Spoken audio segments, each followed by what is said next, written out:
Ready to move in premium triplex villas at Kollur APR Projects. Sandalwood ప్రముఖ నటుడు శివరాజ్ కుమార్ హాస్పిటల్లో చేరారు. అనారోగ్యానికి గురైన ఆయన సోమవారం బెంగళూరులోని ప్రైవేట్ ఆసుపత్రికి రావడం అభిమానుల్లో ఆందోళన నెలకొంది. శివరాజ్ కుమార్ కు ఏమైందని కలవరపడుతున్నారు. మరోవైపు ఆయన పరామర్శించేందుకు హాస్పిటల్కి మంత్రి మధు బంగారప్ప వెళ్లడం చర్చనీయాంశమైంది.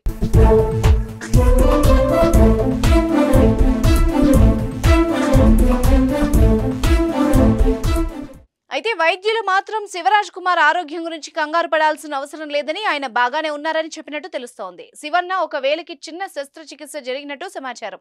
చాలా రోజులుగా నొప్పితో బాధపడుతున్న శివన్న వైద్యుల సలహా మేరకు వైదేహి హాస్పిటల్లో ఆపరేషన్ చేయించుకున్నట్టు వార్తలు వస్తున్నాయి. సర్జరీ అనంతరం ఆయన నాగవారలోని శ్రీముత్తు నివాసానికి వెళ్లినట్టు బంధువులు చెబుతున్నారు.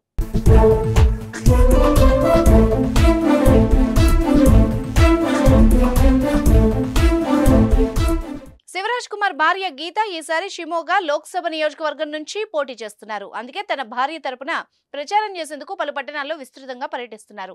ఒకవైపు భార్య తరపున ప్రచారం నిర్వహిస్తూనే మరోవైపు సినిమాలు కూడా చేస్తున్నారు.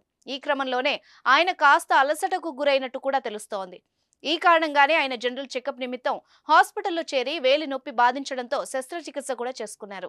మళ్లీ ఏప్రిల్ 6న బైరతి రంగల్ సెట్స్ లోకి శివన్న అడుగు పెడతారు. శివన్న వయసు ప్రస్తుతం 61 ఏళ్లు. ఈ వయసులో కూడా ఆయన యంగ్ గా కనిపిస్తారు. అంతే ఉత్సాహంతో సినిమాలు చేస్తారు. శివన్న చేతిలో చాలా సినిమాలే ఉన్నాయి. తాజాగా ఆయన నటించిన కరటక దమనక చిత్రం విడుదలై సూపర్ హిట్ గా నిలిచింది. ఇప్పుడు మరో సినిమాను ప్రకటించారు. ఆర్ చంద్రుని ఆర్సి స్టూడియో ప్రొడక్షన్ హౌస్ లో శివరాజ్ కుమార్ నటించనున్నారు.